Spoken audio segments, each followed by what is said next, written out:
बिस्मिल्लाहिर्रहमानिर्रहीम। Financial statement analysis का question number 4, जिसके अंदर हमारे पास बैलेंस शीट गिवन है और इनकम स्टेटमेंट गिवन है और साथ ही साथ उसके कुछ रेशियोज वगैरह दिए हुए हैं। और बैलेंस शीट और इनकम स्टेटमेंट हमारे पास कंप्लीट नहीं है, जिसके अंदर मिसिंग वैल्यूज़ है। हमने इन मिसिंग वैल्यूज़ को फाइंड आउट करना है गिवन इन्फॉर्मेशन को यूज़ करते हुए। तो बढ़ते हैं प्रॉब्लम नंबर 4 की तरफ। तो प्रॉब्लम तो नहीं है बल्कि गेम है। हाँ सही बात है, इसको गेम कहना ज़्यादा बेहतर होगा क्योंकि ये पूरी सुडोकू गेम की तरह की है। कुछ वैल्यूज़ मिसिंग है, उसको हमने फाइंड आउट करना, तो ये ऐसे लगेगा जिस तरह हम गेम खेल रहे हैं। तो पहले एक बारी देख लेते हैं क्या कुछ। एक बैलेंस शीट है जिसके अंदर हमारे पास सिर्फ कैश की वैल्यूज़ गिवन है, बाकी कुछ भी गिवन नहीं है। और लाइबिलिटीज़ वाली साइड पे आए तो कोई एक वैल्यू इसमें से अगर हमें मिल जाए तो हम लाइबिलिटीज़ वाला सेक्शन पूरा सोल्व कर लेंगे। और इस तरह इनकम स्टेटमेंट है, उसके अंदर भी बहुत कम वैल्यूज़ है। तो सुडोकू गेम का रूल इधर अप्लाई करते हुए कि जो जिस रो या कॉलम के अंदर या डब्बे के अंदर सबसे ज़्यादा वैल्यूज़ हो उससे स्टार्ट करना चाहिए। तो अब स्टार्ट करते हैं यहाँ पे हम लाइबिलिटीज़ वाली से, क्योंकि लाइबिलिटीज़ के अंदर हमें कोई एक वैल्यू मिल गई तो लाइबिलिटीज़ सेक्शन हमारा कंप्लीट हो जाएगा और फिर हम उसको यूज़ करके बैलेंस शीट या इनकम स्टेटमेंट के अंदर भी डिफरेंट वैल्यूज़ को फाइंड कर पाएंगे। तो ये हमारे पास टोटल लाइबिलिटीज़ और इक्विटी जो है वो बराबर है, 1:1 रेशियो है उसका। यानी टोटल लाइबिलिटीज़ जितनी है उतनी ही टोटल इक्विटीज़ है। अब टोटल इक्विटी कितनी है? टोटल इक्विटी हमारे पास गिवन है, ये कॉमन स्टॉक 3750 रुपये, यानी कि लाइबिलिटीज़ भी 3750 रुपये ही हो जाएंगी। जब टोटल लाइबिलिटीज़ 3750 हुई है तो अगर हम टोटल लाइबिलिटीज़ के अंदर कॉमन स्टॉक को ऐड करें तो हमारे पास इसका टोटल लाइबिलिटीज़ एंड इक्विटी का आंसर आ जाएगा 3750 मल्टीप्लाई 2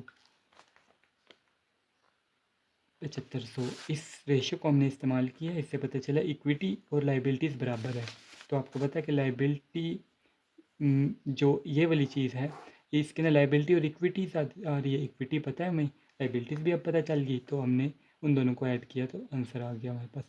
और उसी चीज़ से 3750 जो हमारे पास लाइबिलिटी हमने फाइंड की है, इसी को यूज़ करते हुए हम करंट लाइबिलिटीज़ निकाल सकते हैं। 3750 माइनस लॉन्ग टर्म डेट इसमें से निकाल लेंगे 2650, ये हमारे पास 1100 करंट लाइबिलिटीज़ आ गई। इसको एक और तरह भी फाइंड कर सकते हैं, 3750 नहीं सॉरी 7500 माइनस 3750 माइनस 2650, बात तो एक ही है, 1100 आ गया। तो अब 1100 हमारे पास करंट लाइबिलिटीज़ आ गई। और करंट लाइबिलिटीज़ किसके बराबर होती है? अकाउंट पेबल, बैंक लोन और एक्रूअल्स के। तो हम अगर ये दोनों चीज़ें माइनस कर दें तो हमारे पास ये वैल्यू आ जाएगी। 1100 में से माइनस 400 माइनस 200 500, ये वैल्यू आ गई। अब एक चीज़ बैलेंस शीट के अंदर हमने पढ़ी थी अकाउंटिंग में कि जो टोटल लाइबिलिटीज़ और इक्विटी होती है वो टोटल एसेट्स के बराबर होती है। हम ये वैल्यू उठा के ऊपर लिख सकते हैं। अब इधर हमारे पास करंट लाइबिलिटीज़ पहले नहीं गिवन थी तो वो हमने फाइंड कर लिया है। अब हम ये वाला फार्मूला भी यूज़ कर सकते हैं, करंट रेशियो वाला। करंट रेशियो वाला फार्मूला किस तरह इस्तेमाल होगा? करंट रेशियो हमारे पास गिवन है 3:1, यानी कि 3 ही, और इक्वल है current asset divided by current liabilities. Current liabilities भी अब हमने फाइंड कर लिए, कितनी है? 1100। 1100 को उधर जाकर मल्टीप्लाई कर देंगे, करंट एसेट आ जाएगी 3 मल्टीप्लाई बाय 1100। यहाँ पे 1100 जो इसकी वैल्यू थी उधर जाके मल्टीप्लाई होगी। ये डिवाइड हो रहा है इधर 1 से डिवाइड करो मल्टीप्लाई करो, बात एक ही है, तो इसका कोई इफेक्ट नहीं आएगा। तो ये 3300 रुपये करंट एसेट की वैल्यू आ गई।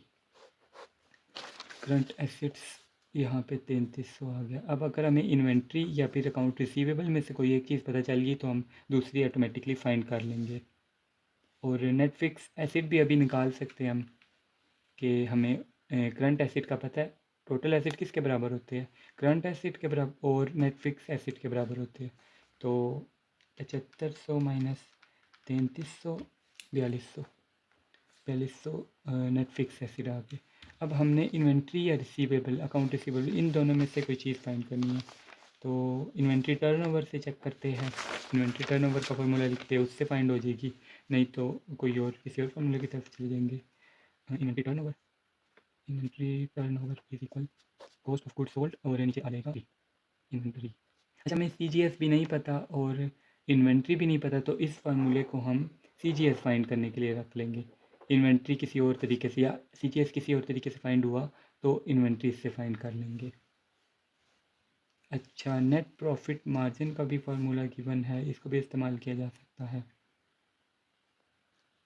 नेट प्रॉफिट मार्जिन है तो 7% है, टोटल क्रेडिट सेल जितनी है उसका 7% ये निकल आएगा, 7% 560। हमारे पास प्रॉफिट आफ्टर टैक्सेस 560 हमने इस फार्मूले से निकाल लिया नेट प्रॉफिट मार्जिन वाले से। अब हम इन्वेंट्रीज को तो फाइंड नहीं कर सके, अब अकाउंट रिसीवेबल की तरफ जाते हैं कि ये किसी फार्मूले से फाइंड हो सकता है। अकाउंट रिसीवेबल यानी कि डेटर, तो एवरेज कलेक्शन पीरियड आपको पता है कि डेटर्स की मदद से, अकाउंट रिसीवेबल की मदद से फाइंड करते हैं। Average ACV is equal to 65 divided by receivable turnover RT। अब RT का क्या फार्मूला है, या DT डेटर टर्नओवर की, रिसीवेबल टर्नओवर बातें की, annual credit sale sales divided by receivable. अब यहाँ पे हमारे पास सेल गिवन है और रिसीवेबल फाइंड करना है, और ये हम 365 को यूज़ कर सकते हैं और इसकी भी वैल्यूज़ हमें गिवन है। तो 365 divided by sales multiply by receivable, और ACP की वैल्यू कितनी है 45। ये इस वैल्यू को हम उस साइड पे ले जाते हैं तो रिसीवेबल इधर हमारे पास रह जाएगा। 45 डिवाइडेड बाई 365 मल्टीप्लाई बाई 8000 जो कि सेल्स है, ये आ गया receivable. 45 multiply by 8000 divided by 365। अच्छा, एक चीज़ यहाँ पे ध्यान करनी है कि क्वेश्चन के अंदर जो साल दिया हुआ है ना वो 360 डेज़ का दिया हुआ है, ये 360 डेज़ का। अब इसकी मल्टीपल रीजंस है कि 360 डेज़ का साल क्यों इस्तेमाल करते हैं। चलो यहाँ पे थोड़ा सा बता देता हूँ। 360 जब बैंकिंग स्टार्ट हुई थी और कैलकुलेटर वगैरह और कंप्यूटर नहीं था, तो एक तो कैलकुलेशन को इजी करने के लिए 360 का इस्तेमाल किया, क्योंकि जो 365 है ना वो टोटल दो फैक्टर्स है उसके।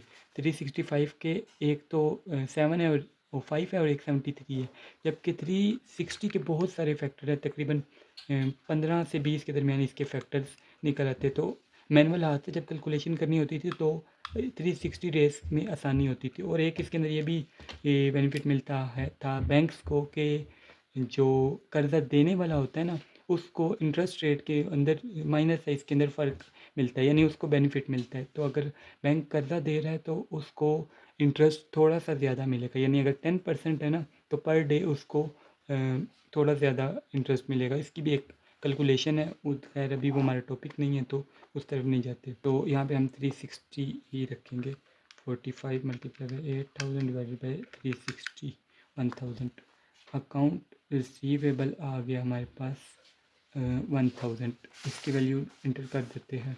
अब दोनों में से कोई किसी एक आना था तो दूसरा उसका ऑटोमेटिकली फाइंड हो जाना था। तो 3300 माइनस 1000 माइनस 500 1800 रुपये इन्वेंट्रीज आ गई। अब हमने इन्वेंट्री फाइंड करने के जब कोशिश कर रहे थे तो उसका जो फार्मूला लिखा था इन्वेंट्री टर्नओवर का, इन्वेंट्री टर्नओवर, तो उसके अंदर इन्वेंट्री हमसे फाइंड नहीं हो सकी थी, लेकिन CGS फाइंड कर सकते थे कि सूरत में कि इन्वेंट्री हमें पता चल जाए।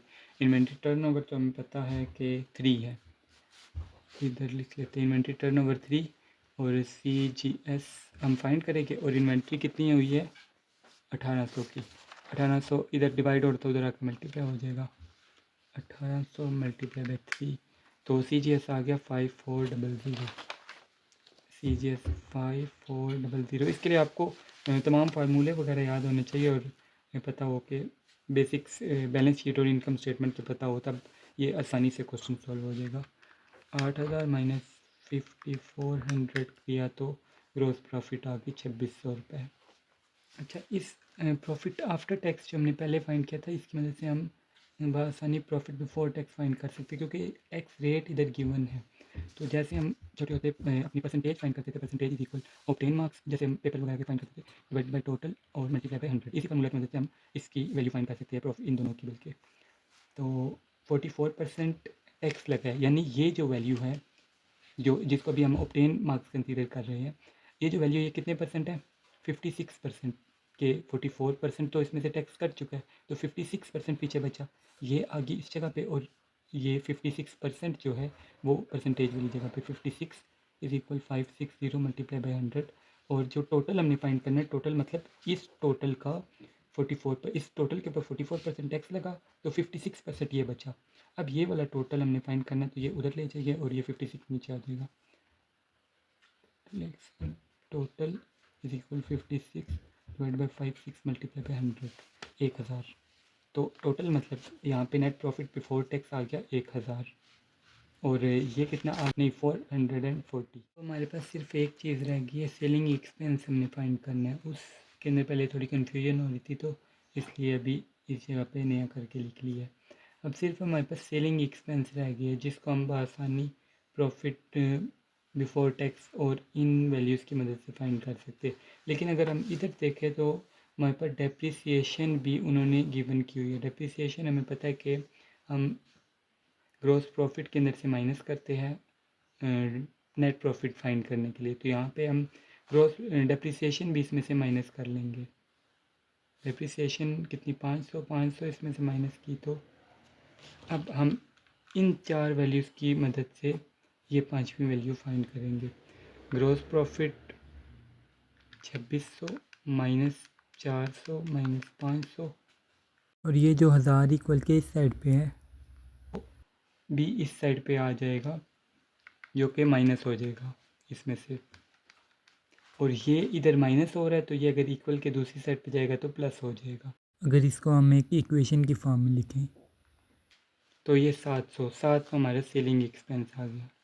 तो इस तरह हमने जो गिवन इन्फॉर्मेशन थी उसकी मदद से बैलेंस शीट फाइंड की, बैलेंस शीट की जो मिसिंग वैल्यूज़ थी वो फाइंड की, और फिर इनकम स्टेटमेंट की। रूल ये याद रखना कि जिसके अंदर सब अकाउंट टोटल 3 चीज़ें ना, इधर एक एसिड साइड, एक लाइबिलिटी इक्विटी साइड और एक इनकम स्टेटमेंट, जिसके अंदर सबसे ज़्यादा वैल्यू उन्होंने दी हुई है उससे स्टार्ट करना है आपने। सिंपल जैसे सुडोको गेम में करते हैं। नंबर 4 कंप्लीट हो गया। आप क्वेश्चन नंबर 5 नेक्स्ट वीडियो में कवर करेंगे, जिसके अंदर हमसे पूछा गया कि अगर मैनेजमेंट ये चाह रही है कि इन्वेंट्री टर्नओवर रेशियो 4 हो तो उसको एवरेज इन्वेंट्री क्या रखनी पड़ेगी अपनी। और इसी के अंदर दूसरा क्वेश्चन पूछा हुआ है कि अभी तो इन्वेंट्री 30,000 है ना, अगर इन्वेंट्री 50,000 हो जाए तो कितने दिनों के अंदर वो एवरेज कलेक्शन पीरियड कंप्लीट हो जाएगा।